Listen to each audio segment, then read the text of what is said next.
Hey everybody, welcome to another edition of Sports Wrap, your show for hockey. Glad to have Dennis Marook back on. Thanks, Dennis, for being back on and joining us. No problem. Looking Love forward. that, love that Minnesota North Stars hat gear. I haven't All seen right. that stuff in ages. This guy's going to come up with a new jersey or whatever every single time he comes on the show, and I, he's going to bring us back to yesteryear. I I'll be didn't sure. play with that many teams, just a few. All All right. right, well, that's all right. What would you knock out Washington before, right? And now you Right. got Minnesota. So when he comes on, I think what next week we'll go Yeah. ahead and bring on the next one. You're making this jersey thing. If we can get any sponsors on this show, we got to find out what we'll actually have to do in terms of your concern about. You got to sponsor Dennis Rook's jersey of the night. That's what we'll have to come up with. Candy, keep that in mind. All right, Uh, Mike, welcome back to the show as well. We got a lot of hockey to talk about. Yeah, great to be here. All right, let's get to it. All right, let's talk about. I love doing the show with a guy that should be in the Hall of Fame. Yeah, right, I exactly. thank you guys. I really appreciate that. Thank you. Hey, listen, I spent time over the weekend with another guy in baseball who should have been in the Hall of Fame. That was Don Mattingly, and I You're found up with you're him in so right. Clearwater. Yeah. Yeah. You're so right. Yeah, well, you and Don can make cases. We'll do it kind of loud it up there for you. All right, Thank well, you. my pleasure, all day long, man. So let's start with the most recent Canadian teams to win the Stanley Cup, and we'll see which one hopefully will win it, be the one to get out of it. The Montreal Canadiens did it in '93. Yes. The Edmonton Oilers in 1990, the Calgary Flames in 1989, the Houston Oilers in 1988, and the Edmonton Oilers. Right. Well, I had an Oilers, but it was just the wrong one. But Edmonton Oilers in '88, Edmonton in '87, Canadians in '86. Mike, of all those teams, which one do you think would be the most likely one that should be able to win a Stanley Cup with what they have? Teams now? The Yeah, Canadians? I mean, or at least to snap the Canadian drought. Well, I'll tell you, I think the team that's on the rise and that probably has the best chance in the next few years, maybe not right away, but in the next 5 to 10 years is probably Montreal. Is what? Montreal. I think Okay. they have a good young team. I think they're building it the right way. They're pretty good in goal. They've got some depth in goal. And Mhm. I'll tell you, look, there's a lot of places to play in the National Hockey League, but there's probably no tougher place to play when they're good, especially than Montreal. Like the fans in there are they're like European soccer fans. They're really into the game. They're on top of you, and they don't have the ghosts that they used to have in the old Forum, right, Dennis? Right. Yeah. The New puck rink. they bounce their way in the Bell Center, but it's still a pretty tough place to play. But so I'd say Montreal repeat. How about that as Canadian champs? Since they won 193, they'll be the next team. There we go. Yeah, go ahead, Dennis. Well, I agree a little bit with you on the Montreal situation. Of course, in the '80s that was the Oilers were the team were unbelievable. There's not going to be a team that will ever come close to them. What they were like, they were just a powerhouse, and they were the team of the '80s. But I think in fairness, you look at the teams today. Look, Caulfield in Montreal's got 40 goals. He's got his 40th last night. They've really been working on getting players to trades and pulling guys up. But their goaltending, I find, is weak. I don't think they've got a strong enough goaltending to be maybe 2 or 3 years down the road. But right now, no, I don't think they are. The team that really has shocked me, and he's done a great job there, and we'll talk about that in coaching, is Anaheim. Even Right. though the Leafs beat them the other day, I watched some of their players, and they move the puck pretty good. They skate well. You don't hear much about them because they're out west. A lot of the Western teams and all that out there, you don't really hear much about. Hear about and you look at Buffalo. Buffalo is a team that you can't count out this year. Their goaltending has been okay, and that's another team that's got a little weak link there. But those two teams, Montreal and Buffalo, are real strong contenders. But I think the weak link is their goaltending. Okay, but what Canadian team, Dennis, do you think of this group, or maybe one that isn't on there, has the next chance to probably break that jinx? Well, I would definitely have to say Montreal. There's no doubt about it. Yeah. Yeah, I'll make it a clean sweep, Montreal. Toronto, no. Yeah, well, they haven't won. I think was it in '67. I think. You got it. Remember Yep, right? you're right. I think '67, and who knows when? And Edmonton, I think, had their shot with Connor McDavid. The question is they don't have any goaltending. So Exactly. what do you think about Connor McDavid after next year going to Toronto? That's really, it's he wants to win it there. There's no doubt about it. I don't care. You hear stories going somewhere, whatever. Um, and I think, does he want to move? Does he want to go somewhere else? I believe, depending on how their situation goes, they needed to get a goaltender. I don't know what they did with that trade. It wasn't really working. It was a wrong. Bowman did not do a good job, as far as I'm concerned. And to let go of that defenseman Kulak, who I thought was a pretty good defenseman for them, which they're weak at in all. That was another mistake. So I wonder if they start, if they're not getting to a point where they're developing and getting good young players and getting players to win, I think he will move somewhere else. I'm no nobody's is locked in anywhere. I think he may move somewhere else and just say, "Hey, I've had enough of this." Yeah. okay, great stuff. Okay, well, let's talk about a trade that just took place at the deadline. Naz is back, meaning that Calgary receives forward Victor Olofsson, then forward Maximilian Coran, a 2027 second round conditional pick, and a 2028 conditional first round pick. Colorado gets Nazem Kadri and a 2027 fourth round pick. Dennis, who got the best of this trade? Thanks. Um, You're I've welcome. always liked Anytime. Kadri. I've always liked Kadri. As my, in fact, he played with my junior team that I played, London Knights, for a year. So we both, are Knights alumnus. But I've always liked. I think he got in trouble. He did make some mistakes in Toronto, and I believe that he was kind of the goat there, and they got rid of him there. But I believe he's a great competitor and can help any team. And when he went to Colorado the first time and won the Stanley Cup, I thought, geez, why? And then all of a sudden they let him go, and now he's back. Right. I think the thing is, Colorado had did so well at the beginning of the year that they're starting to go down south a little bit, but they're still, I think, one of the top teams in the league. And adding Kadri is certainly going to help them. What do you think, Mike? Yeah, I think Colorado's got a window right now to win a Stanley Cup or two more. With the guys they've got, with Makar on the blue line and McKinnon up front.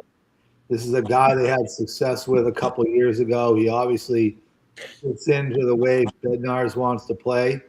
Right. And he's familiar with these guys. I think if you're Colorado, you've got to make this move because their time to win is now. Yeah. So I don't know overall that you could say they got the better of the trade, but they got the guy they needed to get to have a chance to win, especially this year. Again, you're trying to bolster your lineup at the trade deadline. If they feel he's a missing piece, then you have to take a shot at it if you really do in a case like that. But I'll tell you, they paid a lot to get him, that's for sure. So let's talk about another trade that took place amongst the Detroit Red Wings. They received Justin Falk from St. Louis, and the Blues received Justin Holl, Dmitry Bushelnikov, Detroit's first round pick in 2026, and San Jose's third round pick in 2026. Mike, I'll go to you first for your thoughts on how the Red Wings made out with the Justin Holt addition. I typically like it when teams add depth to their blue line at the trade deadline instead of going after the big fish. And you see too many times that guys go after, Patrick Kane when he went to the Rangers a couple of years ago. Right. Some of these other big deals. Drawing a blank, but the kid that went to Carolina, and then they leave.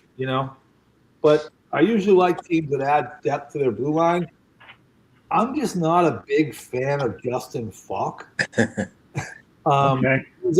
He's I mean, he's a half a point a game guy. I guess they maybe wanted a little bit more offense back in the blue line in their top four, but he's a little bit of a defensive liability, and I don't know that you want to add that type of player to your team if you're in a Red Wings position. I mean, they're not a favorite to win the cup. They should finally get back into the playoffs this year, but I just don't think he's the type of guy they should have added. He's a minus player, and sometimes a bad minus player. What do you think, Dennis? I agree in some situations that where they're looking for a little bit of offense there on the blue line, but they've had injuries. They got some of their big guys out of the line. Larkin's out, a few other guys are out, and their centermen have been injured. So Detroit's had they've gone south. They haven't had a winning record.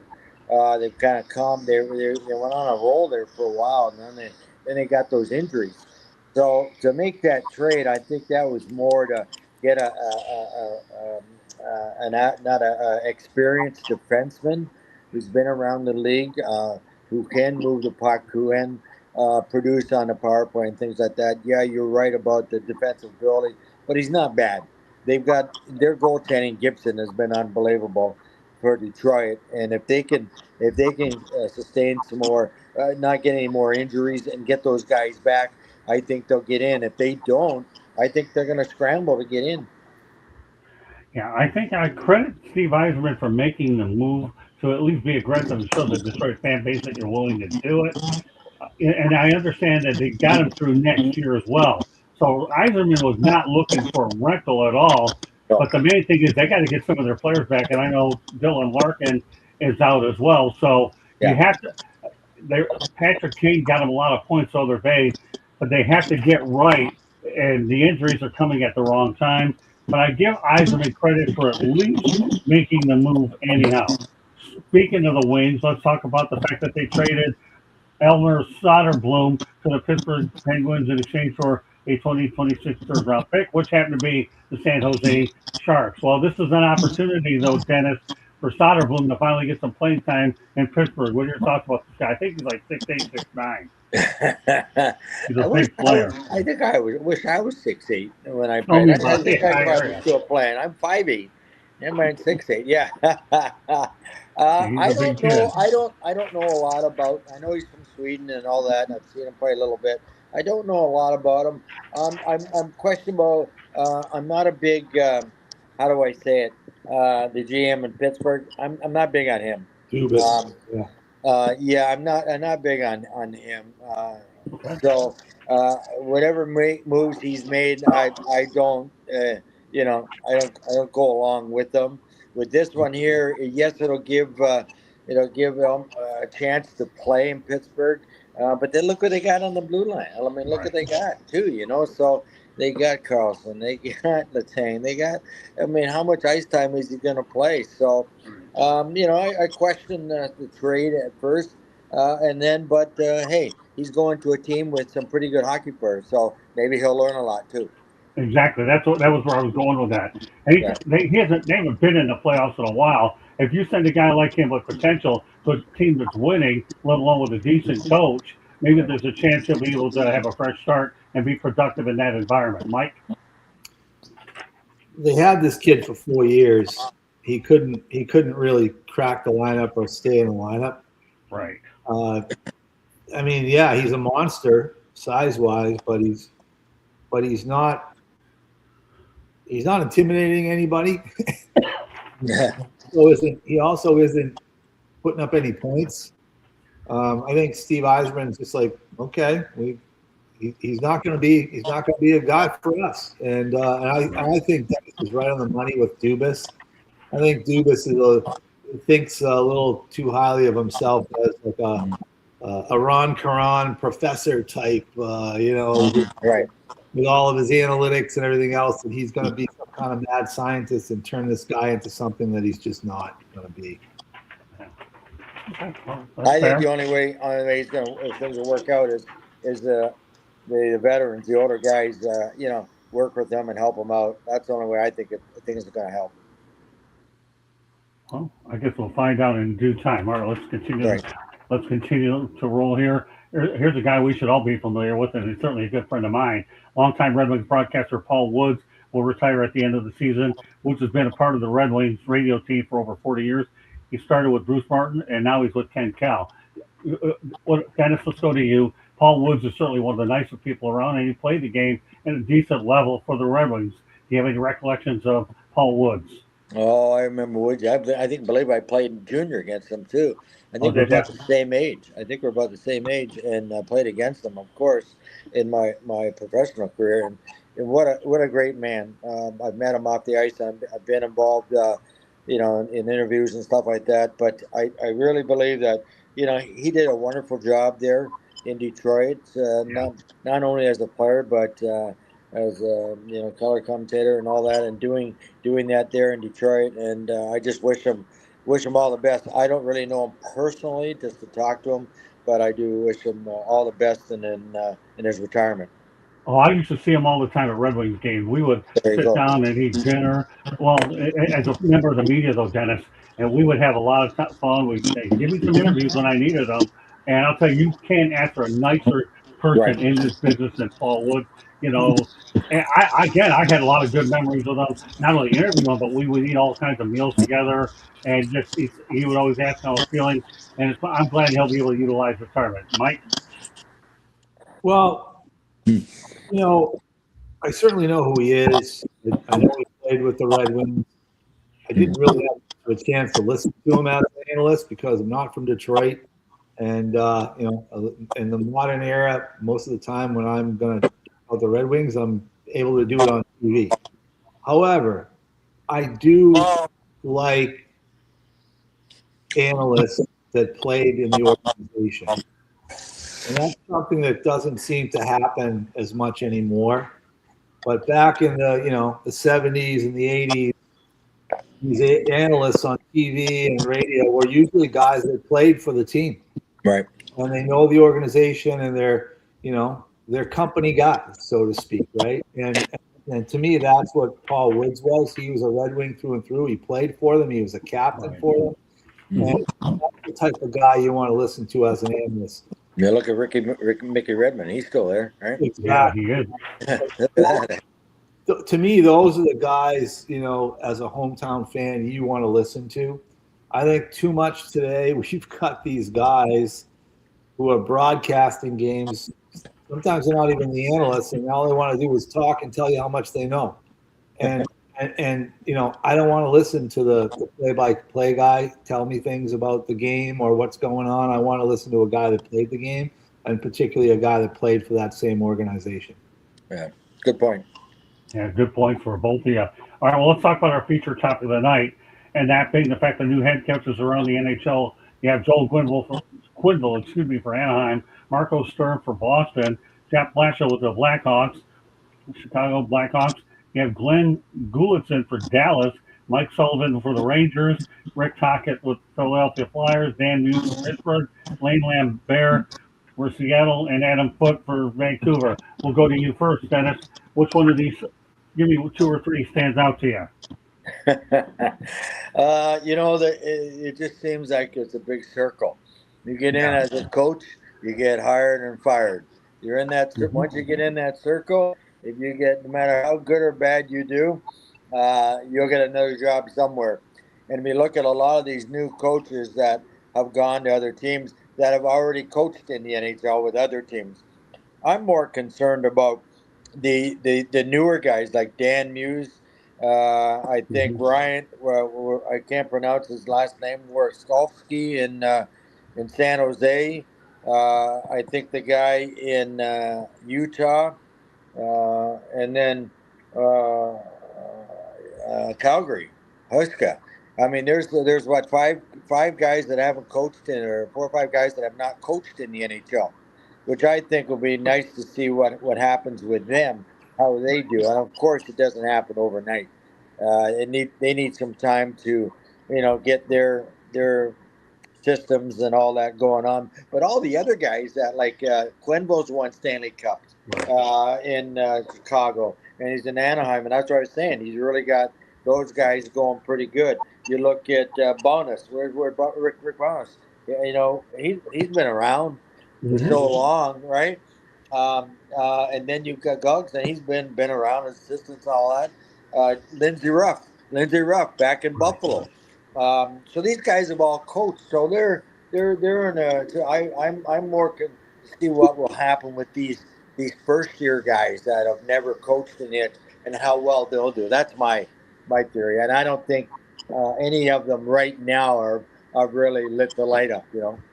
I agree, but here's the one thing that really intrigues me, though, Dennis. I'll be curious to see how Jeff Blashill does over the next couple of years Right, with his right, second shot as a head coach. And I realize that he went into the Chicago situation really in a bit of a rebuild, but he's been down this road before with younger players, and you have a goaltender named Spencer Knight up there as well. So, Chicago doesn't have a bad core there, but Jeff Blashill, of all these names here, intrigues me probably the most. We'll turn over to you, Mike. And Mike Sullivan went into a bad situation with the Rangers, so I feel bad for the guy. But he got a gold medal. Go ahead, Mike. Go ahead. I agree with Dennis that reality is most of these guys aren't new coaches. They're just with new teams, and there is something, unfortunately, probably in all sports, but we're hockey guys, so we see it in hockey where these guys get in the circle and they keep going. I'm really interested in Ryan Wasorski. I know him. I also watched him work his way up, particularly through the ECHL and then through the American League. I think he's been on a similar path as Bednar's in Colorado. In fact, they both coached in South Carolina in the ECHL. The guy that I think who is new as a head coach in the NHL and is going to be the best of all of them is Marco Sturm in Boston. Okay. I had him as a player. He was a real honest player, real smart player. As a player and a teammate, he was one of those guys that everybody wanted to be around. He's a good person. Doesn't lose his cool, which I think is really important when when you got to work with some young guys. And I think if Boston hangs in there with them and rides with them for a couple of years, he's going to do a great job there. Yeah, that's good. Yeah. Now, I just wonder there with that one because of the GM there. If things will work out well with the two of them, Sweeney and Sturm. So we'll see. We'll see. Yeah. All right, so let's go to the chat room real quick. Kinzer Harnesses, this live feed, well, it's close enough, okay? I mean, we're live here on StreamYard and all over the place, so you can say that as well as YouTube. And Earl Kinsey, our friend of the show, says, I'll try to hang with y'all on hockey. I don't watch it, but I'll give input. I will just listen for now and then and learn. Nothing wrong with that because I have two of the best in the business talking about it. With that said, let's go back a little bit in hockey history, but not some of the best hockey history. But on July 5th, 2010, Bob Probert passed away, and his ashes were laid to rest in Joe Louis Arena, penalty box. What are your best recollections of Bob Probert, Dennis? Okay, that's a good. Proby was a pretty good left winger, big guy. When he played with Eisenman and all that, and a big guy, and he had really good hands. Of course, he had good hands to fight. There's no doubt about it. But he was good with stick, and he knew what to do with that puck around the net.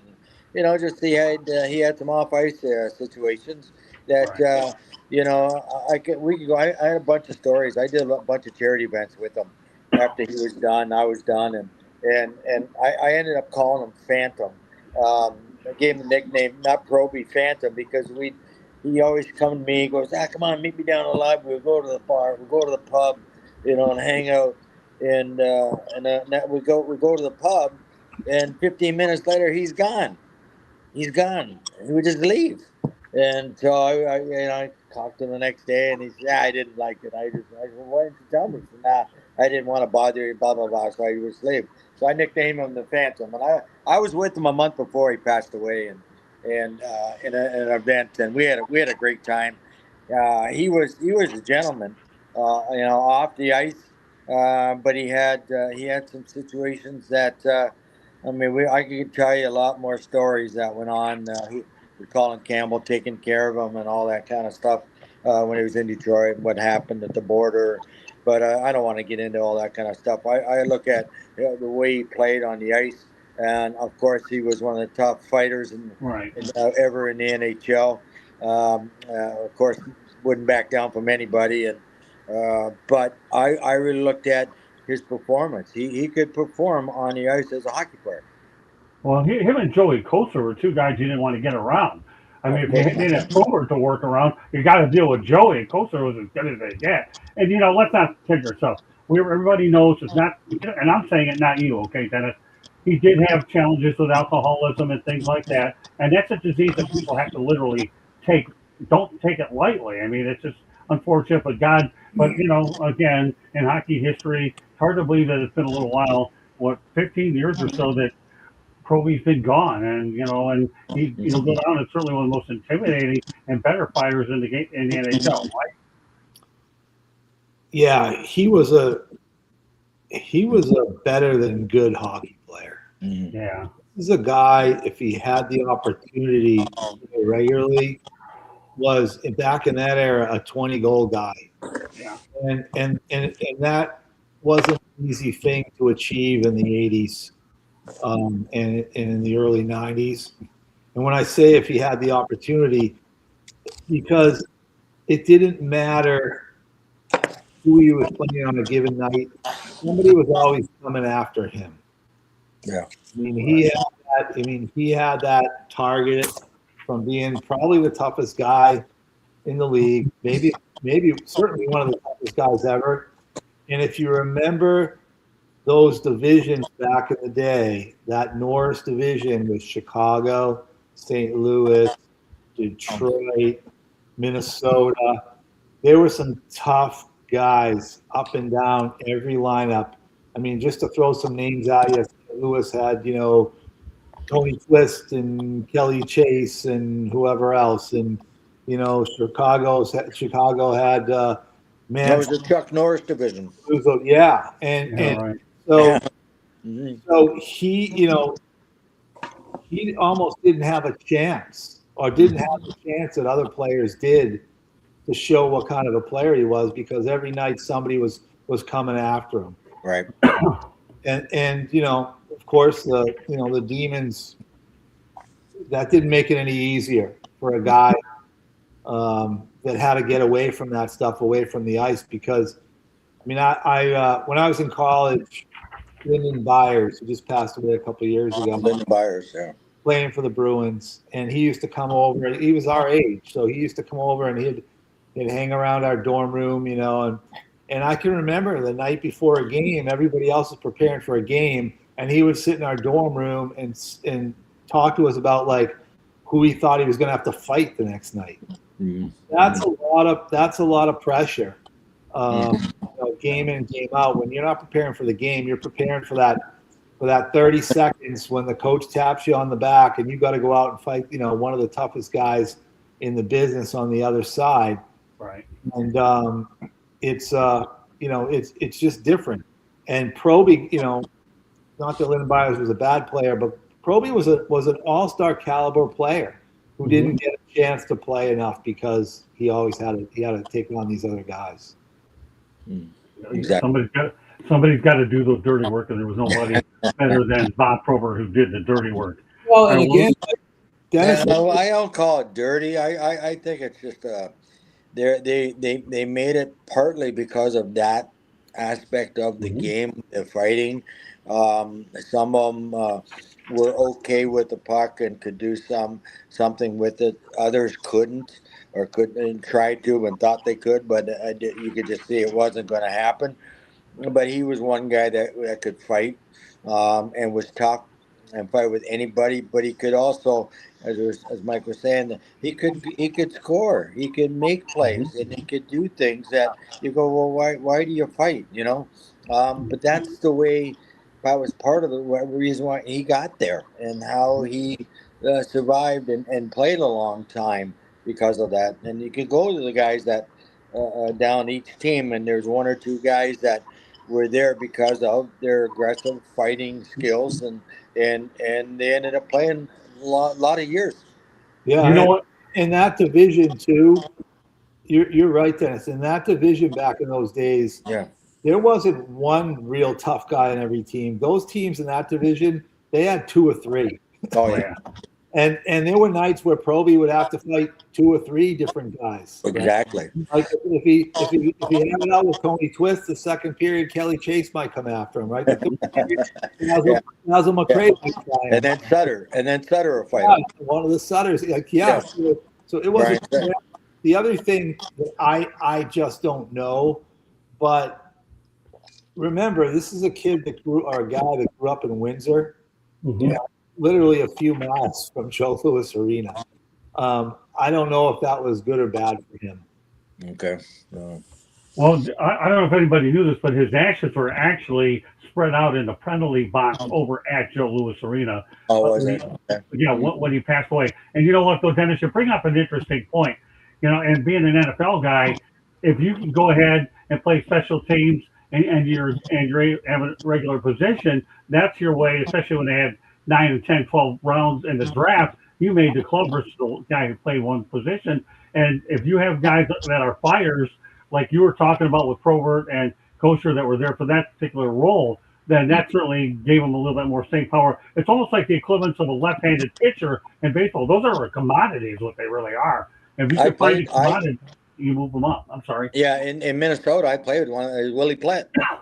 Yeah. If you remember Willie Plett, he was my right winger. Yeah, I remember Willie Plett. My right winger. And we were in Chicago, and I don't know if I said this a few weeks ago, but I was the type of guy that I stirred up a little bit, little guy, and we're in Chicago, and Willie goes, Dennis, please don't do anything tonight. I don't want to fight. I don't want to back you up. I don't want to fight. I go, why? He says, I got a date in Chicago.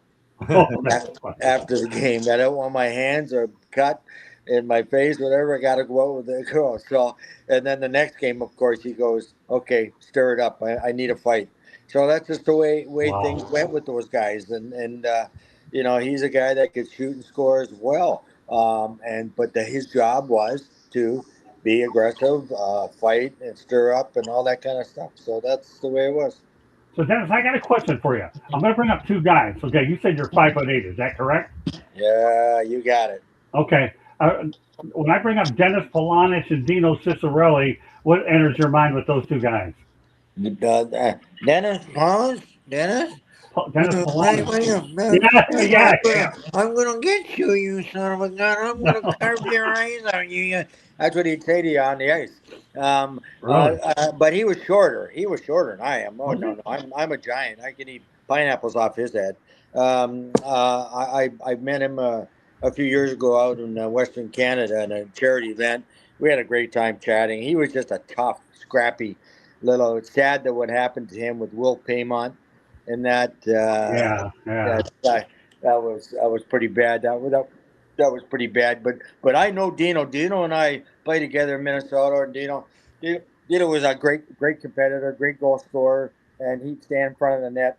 Of course, he wouldn't fight. He's not a fighter.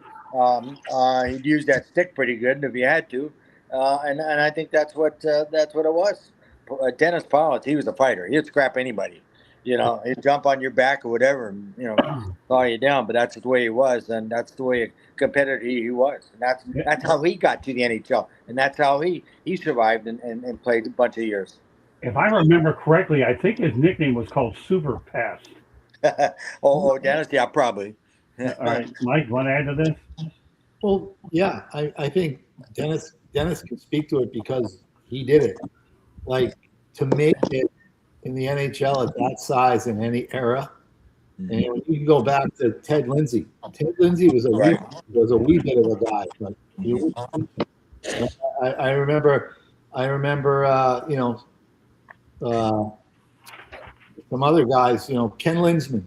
Yeah. Other guy, Marchand. Look at Marchand. Marchand now in this era. Like you've gotta be able to play that way if you're gonna make it, at that size. And today I think because there's so many of these 6'4" and 6'5" giants, they're almost better to be 5'8" 5'8" or 5'10" than you are 6 foot, because 6 foot now you're just an easy target out there. If you can skate and stay low and small, and as long as you can skate, I think you're in a better situation. Yeah, But that year I had 136 points. I had 125 minutes of penalties. So I mean, I was in a penalty box a lot too because you had to play that way. That was the way it was. It was very aggressive, hard hitting, fighting if you had to, and all that kind of. Even when you're a little guy, to stay in the league and to perform and to last a long time. If you didn't, you weren't going to last. who was the guy? I'm drawing a blank for the Islanders. Who was a little crazy guy? Gary Howitt. Gary Howard. Yes. Okay. Gary Howard. He was a tough competitor. They had a tough team. There's no doubt about it. Yeah. That's why they won those Stanley Cups. They had everything that you would have on a team. But he was the scrappy little fighter guy. Yeah. Yeah. I mean, he had the eyes that rolled in the back of his head. Oh yeah, he'd fight anybody. Yeah. All right. Well, you know what? I got 2 more hockey topics, and I'm going to go to 2 non-sports ones. Since Dennis really took a liking to non-sports, I'm going to save 2 at the end. I know he did. These aren't too bad, though. All right. So I'm going to ask you guys a question. Which Paul Coffey era do you think of first? One he played with the Detroit Red Wings, the Edmonton Oilers, or the Pittsburgh Penguins? We'll lead off with you, Dennis. Well, I was just at his event. They had the NHL alumni was honored Man of the Year. Okay. In Toronto, and I was down there last Saturday. So Okay. and that was for Paul Coffey, and it was kind of neat because he wanted a music night. So there was Tom Cochran played, Julian Brando, Sam Roberts. They had a couple other bands that played, and it was just a great musical night. But he had all the players that he played with Pittsburgh, Edmonton, Detroit. A lot of them were all there. And so I got to run into a lot of players while I was there. And I really, I guess for my scenario would be when he was when Edmonton, because I was with the North Stars, and we had a real good team in the Chuck Norris division. We would pretty much win that division every year, but we'd have to go against the Oilers in the '80s to go to the finals. And I would say because of Paul Coffey, they were electrifying.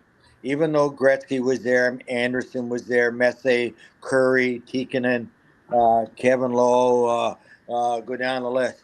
That Paul Coffey was phenomenal. He was good. He could skate, move the puck, shoot. He was like another forward, but he would be back just as fast as going up there. So I would say that would be the time I would say that he was just a standout. Yes, and a great man. A great man.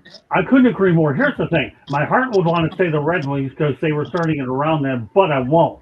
Okay? I'm going to go ahead and say the Edmonton Oilers because that's where he played with some elite talent and won Cups. And that to me is the deciding point about which one stands out of the 3. Pittsburgh, I know it's there, but I would lean toward the Edmonton Oilers. Dennis, for a lot of what you mentioned. All right, turn over to Mike. Yeah, I don't think there's even a debate. It's definitely when he was at Edmonton. I mean, the way he played the game fit that style that Edmonton played back in those days. I mean, Dennis said he was like a 4th forward. I don't remember too many games where I saw him skate backwards. He was always skating forward, yeah. Yeah, I mean, he'd join the rush or he'd carry the puck on the rush, and then if it got turned over or they didn't score, then he'd be the first one back skating forward. Like when the puck would come to him, he's like a magnet. It was like a magnet. Yeah. I mean, he was tremendous, and with all that offensive talent they had on that team, I mean, you got to remember those teams, those Edmonton teams, they'd score 7, 8 goals at will in a game. Yeah. When wake up, they'd be sleeping. All of a sudden, wake up, boom, it's in. We had them 4-1 midway through the second period in mid '80s in a playoff game in Minnesota. And we lost 7-5. Wow. Yeah, and we didn't play bad. It was like they just like, well, why are we down 4-1? Next thing you know, boom, boom, boom, boom. Okay. Well, you know what? One more hockey topic I want to get to. We'll talk about the history of 3-peat Stanley Cup champions. The Florida Panthers are trying to make a run of that, but as a result, injuries took care of that, and it took care of it early. let's go over some of the historical ones. Toronto 47-49, Montreal 56-60, Toronto 62-64, and then you had Montreal 76-79, and New York Islanders from 80-93. That's how hard it is to do, Dennis. I don't think you're going to find many teams that are going to repeat. Florida, I think Florida would have had a chance this year, but they had too many injuries to key players, and things just aren't going well for them right now. I would say they would have a chance, but I can't see the way the league is today, the way it's young, the way it's you can pretty much move anywhere where you want. You go to any team, and I don't really know. Pick one team that I could say is going to win the Stanley Cup this year. I'd say there's a bunch of teams, but no one's really got the inside track of winning, and I think that's going to happen for a long time. You're going to find different teams every year now. You're going to see some of the teams that were struggling for 4 or 5 years have improved with younger players. The league is a young league, Right. and the young players that all gel and gel men together quickly are the ones that could possibly have a three-peat winner. But I don't think it's going to happen for quite some time. Yeah, ditto there, Dennis. Go ahead, Mike. Yeah, I don't know. I mean, I'm sure it will happen eventually. I don't know when though, because you got a couple of factors. One, from the last team that did it, which was the Islanders in the early 80s. I mean, that's Oilers, 45 years ago. Yeah. The Islanders won the 4 cups in a row. Mm-hmm. The league's 50% bigger now. Yeah. I mean, you had a 21-team league then. First we had a 18-team league, then a 21-team league. Now you've got a 32-team league. You also, even though they travel by charter and they stay in all these nice hotels today, the league is coast to coast. I mean, look at all the, from Vancouver to Seattle to San Jose to LA to Anaheim to Utah. Like there's just so much travel now in the league, including in the playoffs. There's additional rounds of the playoffs now, games, especially when you want to start talking about teams like the Leafs in the 50s.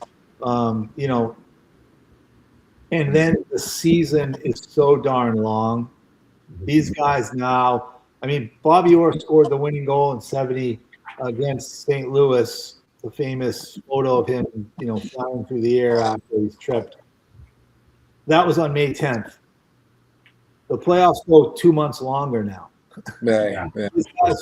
These guys finished the playoffs at the end of June, and they got 8 weeks, and they got to be back in training camp. And they get beaten up, and guys get surgeries and all sorts of things. And it's just too much to expect these teams. Remember, Florida's won 2 in a row, but they've been to 3. Yeah. That's true. Yeah, that's right. They've been at 3. Yeah, and that's probably why they got some injuries. Yeah, mentally and physically. I think they had some. They're just tired. Yeah. Well, I mean, Paul Maurice has done a really good job, especially under those circumstances and it's as well. Too. I mean, you've got free agency now. Right. You've got a salary cap, and when teams have that kind of success, guys want and many times deserve more money, and you can't keep it. That's true. Yeah. So, all right, so you guys ready for some non-sports topics? I know Dennis is. Oh, I know definitely. Dennis has a lot. Hey, I got to ask you guys a quick question though first. Okay, when you're on next week, if I brought an Olympics topic on, would you be interested in talking about? We'll talk about the Olympics Next week? Yeah, when you're on. Olympic hockey or whatever. Well, I'll just talk about Olympics in general. Olympics in general? Sure. I wouldn't have any problem with that. Yeah. What about you, Mike? Yeah, sure, that's fine. All right, I got a good one. All right, I have it that one to run by you. No, not Olympic hockey. This is just Olympics in general. I have some facts that I'm going to bring up next week, so everybody get ready for some Olympic stuff that Dennis and Mike are going to get blown away by next week. So you hope you can join us on Sports Wrap next week, and we'll have Cody's take back as well. But the moments that you're waiting for, 2 non-sports topic of the night. First one, a Burger King worker, people. A Burger King worker who never missed a single day, the 27 years, was gifted $400,000 for retirement. His name was Kevin Ford at Las Vegas Airport, and his goodie bag consisted of a movie ticket, Starbucks cup, and candy. What do you think of that one? 400 grand for never missing a day of work at Burger King. Can you imagine how many hamburgers he flipped in it? I think that's awesome. I think it should happen more often. I mean, Exactly. more often. Yeah, I don't know. I like Burger King, but I mean, hey, there's a guy. I mean, how does a guy go every day? How does he not miss? There you go. I mean, you got to be sick at some point in time, but I think that to be rewarded for being an awesome worker, it's like guys in sports. Are they giving 100%? The guy at Burger King, was he giving 100% to get that? And so look at the money that these athletes are making today. Look at the money that college athletes are making today. Yeah, So I kind of look at the sports, and then you bring in a business sector side of it, all that kind of stuff. So it's I think that's great for him. It happened. $400,000 to show up 27 years to get 400 grand. That's not bad. Kudos to this guy. What do you think, Mike? Yeah, I'm with Dennis. I think he should have got more. Yeah. But I also think no matter what business you're in, whether it's the hockey business or the Burger King business, when you take pride in your work and you work like that and you don't miss a game as an athlete because you're sick or injured and you don't miss Or a a game, day of flipping burgers. Yeah. sick or injured, then good on him. He deserves every penny of the 400,000 and more. Exactly. Wasn't too bad, Dennis. All we did was talk about Burger King and being blue collar and this showing up. But this one here is going to be a lot more than anybody bargained for because I'm insane, and now you guys are going to find out why. Who on a hockey show would bring this topic up? Me. Because you know why? The Icelandic horse, people. Icelandic horse, Horse, is the only breed in the world isolated over 1,000 years, known for its unique gaits and gentle temperament. People, the Icelandic horse. All right, go ahead, Dennis. Take it from there. What is that? Sorry, I all I saw on TV was Finland was and Denmark and up that area was great to live. I don't know much about this Icelandic horse there, so I don't. Icelandic horse. Iceland. You ever been to Iceland? No, no, It's a never great been place to to go. Iceland. Sorry. So if I'm going to start talking about it, it's not going to probably be good. So no, I've never been there. I can't give you a good or bad about Iceland. So, sorry. All I'm doing is bringing a horse in there, probably far bigger than Mr. Ed, the talking horse, people. Oh, I All remember right, that. Yeah. All right. yeah, Mr. Ed, that's okay. So an Icelandic horse, man, has been isolated for 1,000 years, and at least to learn a little bit about Icelandic horses. All right, we got Rush Diehard.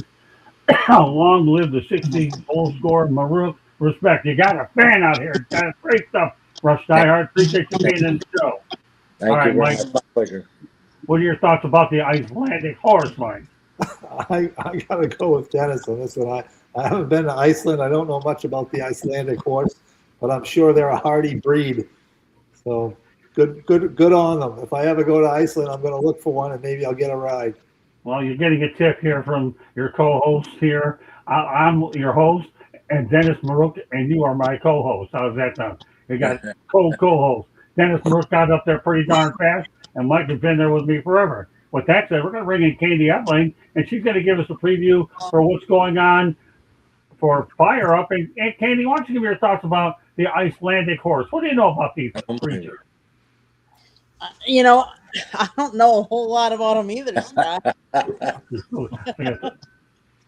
You bring up some different topics, so let's put it to you that way.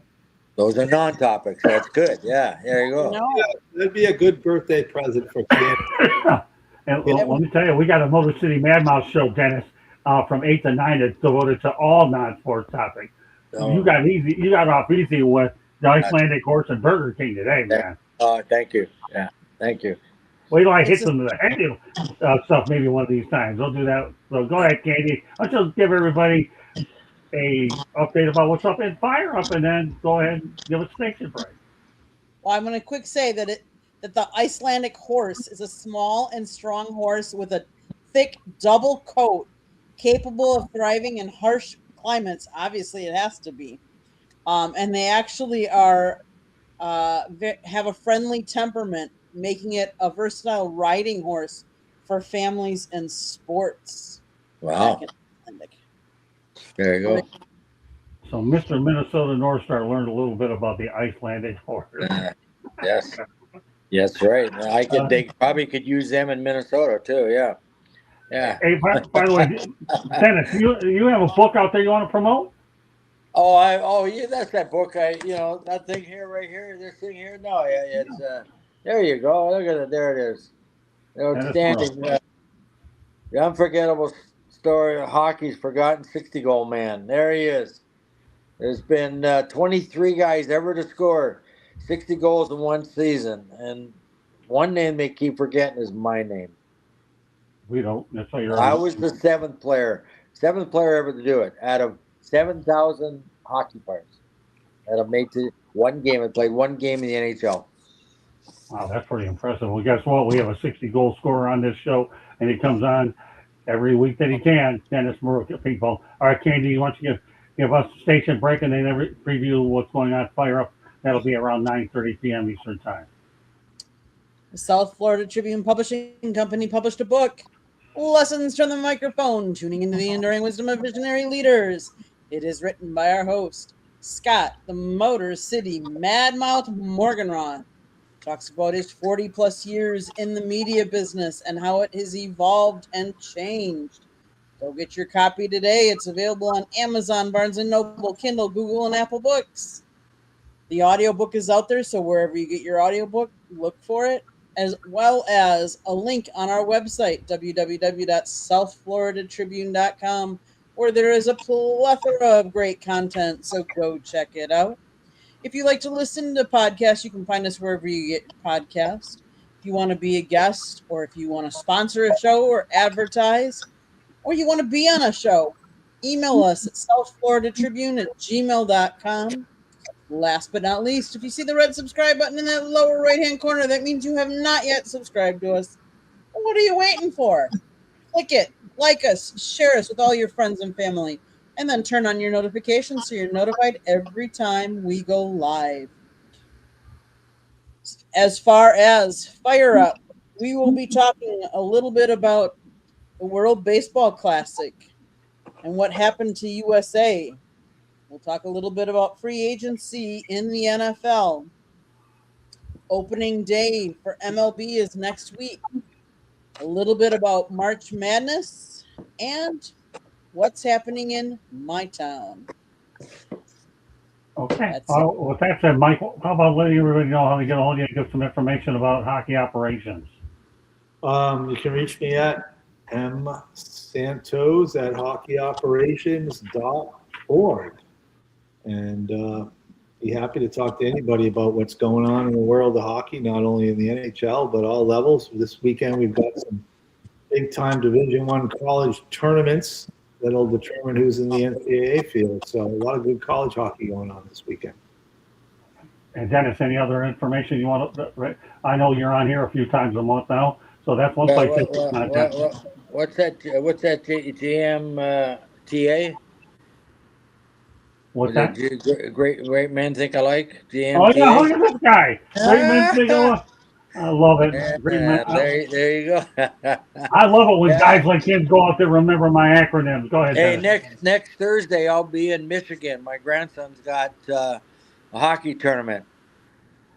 So you won't be on this show next week? It's possible. I just got to see their schedule. Okay. And I'm going to be in a hotel room anyways. Okay. So I could possibly do it. I'm going to just find out their schedule and see, but I think I should be okay. Okay, good. Well, look forward to seeing Dennis Maruka here on Sports Craft next Thursday night. Mike Santos and I, and we're going to have Cody Spink back. We're going to talk a little about the Olympics, not so much the USA Olympics, but the games in general in terms of how much the medals are worth and things like that. And most people will know we'll have our fair share of hockey topics as well to go along with it. So Great show tonight having Dennis Burke back on, the 60 goal scorer. And of course, Mike Santos and Dennis Burke are my co-hosts. And this is Scott Morgan, Rock Motor City Madmouth. Thank you for joining us. Fire up his neck. We appreciate you. And we're going to have a lot. Katie and I are going to work towards getting some spring training over the weekend. And we'll have a big agenda next week as far as our programming. Dennis and Mike, thank you very much for being on. We appreciate it. You guys are great. And get ready for Fire Up immediately after we get done. Good night, everybody. And thanks for joining us. Night. Thank you. Yeah.